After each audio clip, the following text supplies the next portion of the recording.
3월 7일 오늘 통독 본문은 에스더 1장부터 5장입니다. 성전이 완공된 에스라 6장과 에스라가 백성을 이끌고 두 번째로 귀환하는 7장 사이의 일로서 다리오 왕의 아들 아하수에로 왕 재위 기간에 페르시아 제국 수도 수산성에서 있었던 사건입니다. 하만이 그처럼 유대인을 싫어했던 이유는 그가 아각 사람이었기 때문입니다.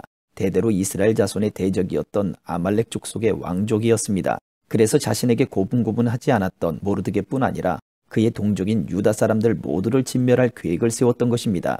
출애굽의 그날처럼 하만이 유대인을 진멸하기 위해 계획을 세운 날은 6월절 하루 전날이었습니다. 죽음의 그림자가 유다 민족을 덮었지만 이들에게는 죽음이 넘어갔고 오히려 하나님은 유다 민족의 오랜 원수 아말렉 사람이 진멸되게 하셨습니다. 하나님은 구원의 역사를 지금도 완성시켜 나가고 계십니다. 하나님이 기뻐하시는 그 백성들에게 모든 것이 선을 이루도록 섭리하고 계시는 것입니다. 에스더 1장 아하수에로 시절에 일어난 일입니다. 아하수에로는 인도에서부터 에티오피아 이르기까지 127개 지방을 다스렸습니다. 그 당시 아하수에로 왕은 수산 왕궁에 있는 왕자에서 다스리고 있었는데 그가 통치한 지 3년째 되는 해에 모든 장관들과 대신들을 위해 잔치를 베풀었습니다. 페르시아와 메대의 장수들과 귀족들과 지방 장관들이 참석했습니다. 그는 180일 내내 자기 왕국의 광대한 부와 영예와 화려한 위엄을 나타냈습니다. 이 기간이 끝나자 왕은 왕궁의 비밀 정원에서 수산 왕궁에 있는 높고 낮은 모든 사람들을 위해 7일 동안 계속되는 잔치를 열었습니다. 그 정원에는 흰색, 초록색, 푸른색의 고운 삼배 휘장들이 자주색 고운 삼배줄로 대리석 기둥에 은골이 걸려 있었고 금과 은으로 된 긴 의자들이 화반석, 백석, 운모석, 흑석으로 모자이크된 바닥에 길게 배치되어 있었습니다. 금잔으로 마실 것을 내왔는데 그 잔들은 모양새가 각각 달랐고 왕의 포도주는 풍부해서 떨어질 줄 몰랐습니다. 음주의 규칙은 제한을 두지 말 것이었습니다. 왕이 모든 손님들이 각자 원하는 대로 할 수 있게 하라고 궁전의 집사들에게 명령했습니다. 와스디 왕비도 아하수에로 왕궁에서 여자들을 위한 잔치를 베풀고 있었습니다. 7일째 되는 날 포도주를 거나하게 마신 아하수에로 왕은 기분이 좋아서 아하수에로 왕을 섬기는 7명의 내시 곧 무후만, 비스다, 하르보나, 빅다, 아박다, 세달, 가르가스에게 말해 와스디 왕비를 왕관을 쓴 차림으로 왕 앞으로 데려오게 했습니다. 와스디 왕비는 보기에 아름다웠기에 그녀의 아름다움을 사람들과 귀족들에게 보이기 위해서였습니다. 그러나 내시들이 전달한 왕의 명령에도 와스디 왕비는 오기를 거절했습니다. 그러자 왕은 경노해 화가 불붙듯 했습니다.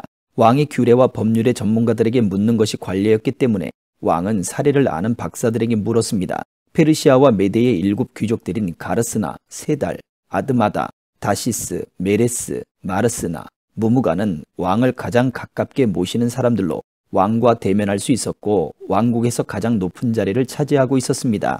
왕이 물었습니다. 규례에 따르면 와스디 왕비를 어떻게 해야 하느냐? 그녀가 내시들이 전달한 내 명령을 거역했다. 그러자 무무간이 왕과 귀족들 앞에서 대답했습니다. 와스디 왕비는 왕뿐 아니라 모든 귀족들과 아하수에로 왕의 모든 통치 구역의 백성들에게까지 잘못을 저지른 것입니다. 왕비의 행동이 모든 여자들에게 알려지면 그들이 자기 남편을 무시하며 아하수에로 왕이 와스디 왕비에게 그 앞으로 나오라고 명령했는데 왕비는 가지 않았다라고 할 것입니다. 바로 오늘이라도 왕비의 행동에 대해 들은 페르시아와 메대의 귀부인들이 왕의 모든 귀족들에게 그렇게 말할 것입니다. 그러면 불미스러운 일과 잡음이 끊이지 않을 것입니다. 그러니 왕께서 좋게 여기신다면 와스디가 다시는 아하수에로 왕의 면전에 나타나서는 안 되고 왕께서는 왕비 자리를 그녀보다 나은 다른 사람에게 주신다는 것을 왕의 칙령으로 내리시고 페르시아와 메대의 법으로 기록해 번복되는 일이 없도록 하십시오. 왕의 칙령이 그 모든 광대한 왕국에 선포되고 나면 고위층부터 하층민까지 모든 여자들이 자기 남편을 공경하게 될 것입니다. 왕과 귀족들은 이 조언이 마음에 들었습니다. 그래서 왕은 무무간이 제안한 대로 했습니다. 왕은 그가 다스리는 각 지역의 지방마다 문자와 민족들의 언어대로 조서를 보내 집안을 다스리는 것은 남자며 남편이 쓰는 언어가 그 가정의 언어가 되어야 한다고 명령했습니다. 2장 그 후 아하수에로 왕은 분노가 가라앉자 와스디와 와스디가 한 일과 와스디에 대해 취한 조치를 기억했습니다. 왕을 섬기는 젊은이들이 말했습니다. 왕을 위해 젊고 아름다운 처녀들을 찾아보십시오. 왕께서는 왕국의 모든 지방의 관리를 임명하시고 젊고 아름다운 소녀들을 모든 수상궁의 후궁으로 모이게 해 여자들을 관리하는 왕의 내시 헤게의 관리 아래 두시고 그녀들을 가꿀 여성용 미용품을 주셔서 아름답게 가꾸게 하십시오.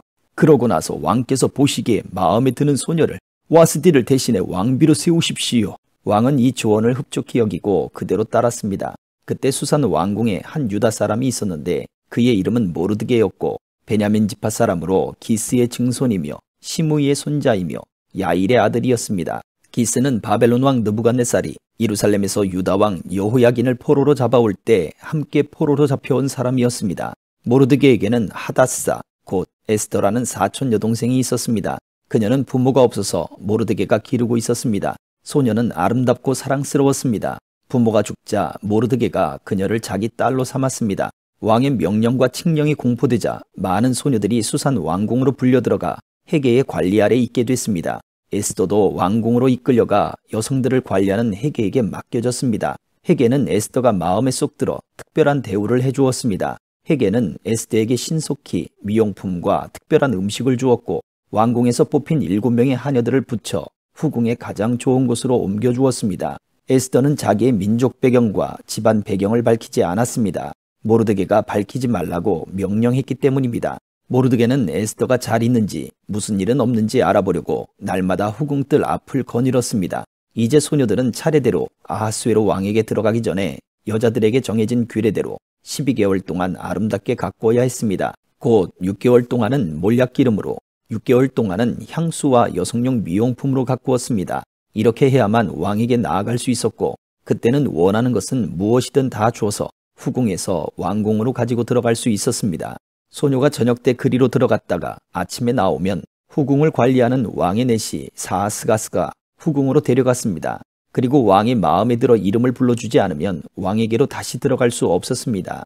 이제 모르드게의 삼촌 아비하일의 딸, 곧 모르드게가 자기 딸로 삼은 에스더가 왕에게 들어갈 차례가 됐습니다. 에스더는 후궁을 관리하는 왕의 내시 헤게가 정해준 것 외에는 다른 것을 요구하지 않았습니다. 에스더는 그녀를 보는 모든 사람들에게 사랑을 받았습니다. 그가 아하수에로 왕 7년 10째 달, 곧 데벨월에 왕궁의 아하수에로 왕에게 들어갔습니다. 왕은 다른 어떤 여자들보다 에스더를 사랑했습니다. 그리하여 에스더는 다른 처녀들보다 더 많은 은총을 입어 왕은 에스더의 머리에 관을 씌우고 와스디를 대신할 왕비로 세웠습니다.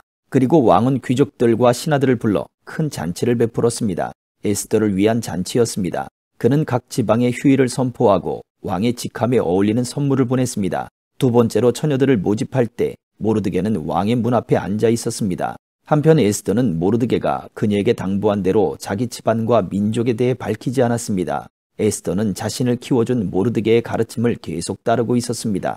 모르드게가 왕의 문 앞에 앉아있던 그때 문지방을 지키던 왕의 내시 빅단과 데레스 두 사람이 아하수에로 왕에게 원한을 품고 살해할 음모를 꾸미고 있었습니다. 그러나 모르드게가 그 음모를 듣고 에스더 왕비에게 말해줘 에스더가 왕에게 모르드게의 이름으로 이 음모를 전했습니다. 그 보고된 내용을 조사해보니 사실임이 드러났습니다. 그렇게 돼 그 두 내시는 나무에 매달리게 됐습니다. 이 모든 것은 왕이 보는 앞에서 궁중일기에 기록됐습니다. 3장. 이런 일들이 있은 후 아하수에로 왕은 아각 사람 함무다다의 아들 하만의 지위를 모든 귀족들 가운데 가장 높은 자리에 올려주었습니다. 왕의 문에 있는 왕의 모든 신하들은 하만에게 무릎을 꿇고 경의를 표했습니다. 왜냐하면 그에게 그렇게 하라는 왕의 명령이 내려졌기 때문입니다. 그러나 모르드게는 무릎을 꿇지도 경의를 표하지도 않았습니다. 그러자 왕의 문에 있던 신하들이 모르드게에게 물었습니다. 왜 왕의 명령을 거역하느냐? 날마다 그들이 모르드게를 설득하려 했지만 그는 그 말을 듣지 않았습니다. 그리하여 그들은 자신이 유다 사람임을 밝힌 모르드게의 행동이 어떤 결과를 초래하는지 보려고 하만에게 고자질했습니다. 하만은 모르드게가 자신에게 절하지도 경의를 표하지도 않는 것을 보고 화가 치밀어 올랐습니다. 그런데 하만은 모르드게가 어디 출신인지 알게 된 후 모르드게 한 명만 죽이는 것으로는 별 가치가 없다고 생각했습니다. 그리하여 하만은 아하수에로 왕국 전역에 있는 모르드게의 민족인 유다 사람들을 모조리 쓸어버릴 묘안을 찾아냈습니다. 아하수에로 왕 12년 첫째 달 곧 니산월에 사람들이 하만 앞에서 부르 곧 제비를 뽑아 월일을 정했습니다. 제비를 뽑은 결과는 12째 달 곧 아더럴이었습니다. 그 후 하만이 아하수에로 왕에게 말했습니다. 왕의 왕궁 모든 지방에 있는 여러 민족들 사이에 흩어져 살고 있는 한 민족이 있는데 그들의 관습은 다른 모든 민족들과 다르고 또 그들은 왕의 법률을 따르지 않고 있습니다. 그들을 그냥 내버려 두는 것은 왕께 좋을 것이 없습니다. 왕께서 원하신다면 그들을 멸망시키라는 칙령을 내리십시오. 그러면 제가 은 1만 달란트를 왕궁의 창고에 헌납해 왕의 업무를 맡은 사람에게 주겠습니다. 그러자 왕은 손가락에서 자기의 인장 반지를 빼 유다 사람의 원수인 아각 사람 함무다다의 아들 하만에게 주며 말했습니다. 그 돈은 네가 가져라. 또한 그 민족도 네가 하고 싶은 대로 처리하여라. 그리하여 첫째 달 13일에 왕의 비서관들이 소집됐습니다. 하만이 명령한 모든 것들은 각 지방의 문자와 각 민족의 언어로 기록돼 왕의 총독들과 여러 지방의 통치자들과 여러 민족의 귀족들에게 하달됐습니다. 이 칙령은 아하수에로 왕의 이름으로 쓰였고 그 인장 반지로 봉인됐습니다. 특사들이 모든 유다 사람들을 노소를 불문하고 여자와 아이들까지 12째 달 곧 아달월 13일 하루 동안 모조리 죽이고 학살하고 그 물건들을 약탈하라는 명령을 왕이 다스리는 여러 지방으로 보냈습니다. 이 칙령의 사본을 모든 지방에 알리고 모든 백성들에게 공포해 그날에 대비하게 했습니다. 특사들은 왕의 명령을 받들어 급하게 나갔습니다. 수상궁에도 그 칙령이 공포됐습니다. 왕과 하만은 앉아서 마셨습니다. 그러나 수산성 안은 술렁거렸습니다. 4장. 모르드게는 이 모든 일에 대해 알게 되자 자기 옷을 찢고 베옷을 입고 재를 뒤집어 쓴 채 괴로워 큰 소리로 울며 불며 성 안으로 들어갔습니다. 그러나 왕의 문까지만 갈 수 있었습니다. 베옷 입은 사람은 들어갈 수 없었던 것입니다. 왕의 명령이 담긴 칙령이 도착한 지역마다 유다 사람들은 금식하고 울며 불며 통곡했습니다. 많은 사람들이 베옷을 입고 재를 뒤집어 썼습니다. 에스더의 하녀들과 내시들이 와서 모르드게의 일에 관해 전하자 에스더는 너무나 괴로웠습니다. 에스더는 그에게 베옷을 벗고 다른 옷을 입으라고 옷을 보냈지만 모르드게는 그 옷을 받지 않았습니다. 그러자 에스더는 자기 시중을 드는 왕의 내시 하닥을 불러 모르드게가 무슨 일로 괴로워하는지 그 이유는 무엇인지 알아오라고 명령을 내렸습니다. 그리하여 하닥은 왕의 문 앞 성광장에 있는 모르드게에게 갔습니다. 모르드게는 그에게 무슨 일이 있었는지 낱낱이 말해 주었고 하만이 유다 사람들을 학살하는 대가로 왕의 금고에 정확하게 얼마나 헌납하겠다고 약속했는지도 덧붙였습니다. 그는 또한 수산성에 공포된 그 학살을 명령한 칙령의 사본도 그에게 넘겨주면서 에스더에게 보여주고 설명해 주라고 했습니다. 그리고 에스더에게 왕께 가서 자비를 구하고 민족을 위해 간청해달라는 말도 전해달라고 부탁했습니다. 하닥은 돌아와 에스더에게 모르드게가 한 말을 전했습니다. 그러자 에스더가 모르드게에게 전할 말을 지시했습니다. 모든 왕의 신하들이나 각 지방의 백성들은 남자든 여자든 왕이 부르시지도 않았는데 안뜰에 계신 왕께 다가가는 것이 오직 하나의 법, 곧 죽음을 의미하는 것임을 알고 있습니다. 단 하나, 왕께서 금으로 된 규를 내밀 경우에만 목숨을 부지할 수 있습니다. 그런데 내가 왕께 부름받지 않은 지 벌써 30일이 지났습니다. 에스더의 말이 모르드게에게 전해졌습니다. 모르드게는 이런 대답을 전했습니다. 네가 유다 사람들 가운데 혼자 왕의 집에 있으니 이 일을 피할 수 있다고 생각하지 마라. 네가 만약 이번에 침묵한다면 다른 어디에서든 유다 사람들은 안녕과 구원을 얻을 것이다. 그러나 너와 네 아버지의 집안은 망할 것이다. 하지만 네가 이때를 위해 왕비의 자리에 오르게 됐는지 누가 알겠느냐. 그러자 에스더는 모르드게에게 이런 대답을 보냈습니다. 가서 수산 성 안에 있는 모든 유다 사람들을 모으고 저를 위해 금식해 주십시오. 3일 동안 밤낮으로 먹지도 마시지도 마십시오. 저와 제 하녀들도 그렇게 금식할 것입니다. 그러고 나서 비록 법을 어기는 일이지만 제가 왕께 나가겠습니다. 제가 죽게 되면 죽겠습니다. 그리하여 모르드게는 나가서 에스더의 모든 지시대로 했습니다. 5장. 제3일에 에스더는 왕비의 예복으로 차려입고 왕궁 앞에 있는 왕궁 안뜰에 섰습니다. 왕은 왕궁 입구의 반대편에 있는 왕좌에 앉아 있었습니다. 왕이 에스더 왕비가 뜰에 서 있는 것을 보고 기뻐하며 손에 있던 금으로 된 규를 내밀었습니다. 그러자 에스더가 다가와 규 끝을 만졌습니다. 왕이 물었습니다. 에스더 왕비, 무슨 일이요? 무슨 할 말이 있어? 내가 이 나라의 반이라도 떼어서 당신에게 주겠소. 에스더가 대답했습니다. 제가 오늘 왕을 위해 잔치를 준비했으니 왕께서 허락하신다면 하만과 함께 오셨으면 합니다. 왕이 말했습니다. 당장 하만을 들라하라. 우리는 에스더가 부탁한 대로 할 것이다. 그리하여 왕과 하만이 에스더가 준비한 잔치에 참석했습니다. 왕은 그들과 포도주를 마시면서 에스더에게 다시 물었습니다. 이제 당신의 소원이 무엇이요? 내가 들어주겠소. 뭘 해주면 좋겠소? 내가 이 나라 반이라도 떼어서 당신에게 주겠소. 에스더가 대답했습니다.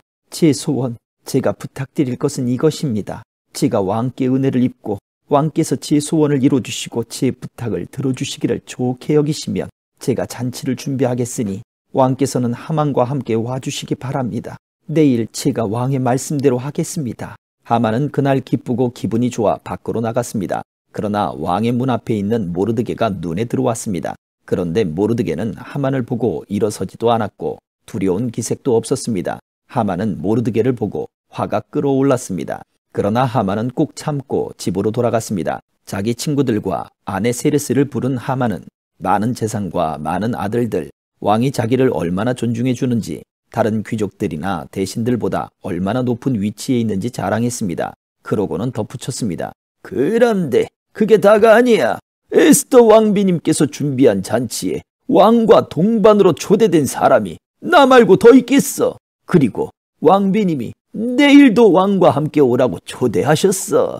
하지만 저 유다 사람 모르드게가 왕의 문 앞에 앉아있는 한 이 모든 것들도 만족스럽지가 않아. 그 아내 세레스와 그의 모든 친구들이 그에게 말했습니다. 50규빗 높이로 나무를 세우고 아침에 왕에게 모르드게를 목매달자고 하십시오. 그러고 나서 왕과 함께 저녁 식사를 들러가시면 얼마나 즐겁겠습니까? 하만은 이 제안을 좋게 받아들이고 나무를 세우게 했습니다. 아멘.